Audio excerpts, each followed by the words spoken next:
अस्सलाम वालेकुम। कैसे हैं आप सब? खैरियत से हैं? आज माशाल्लाह सुबह के वक्त काफ़ी अच्छा मौसम है और मैंने सोचा आज बच्चों को सुबह सुबह पार्क ले जाया जाए।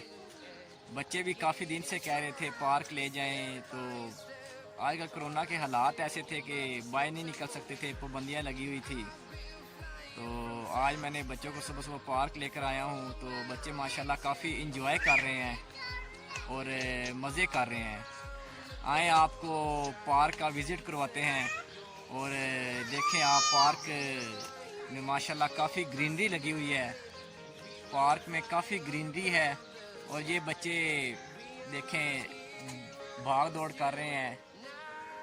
बच्चे भी घर में रह रहे के तंग आ जाते हैं जब तक ये बाहर ना निकलें। इनके लिए हर दूसरे दिन पहले दूसरे दिन इंजॉयमेंट होना ज़रूरी होती है।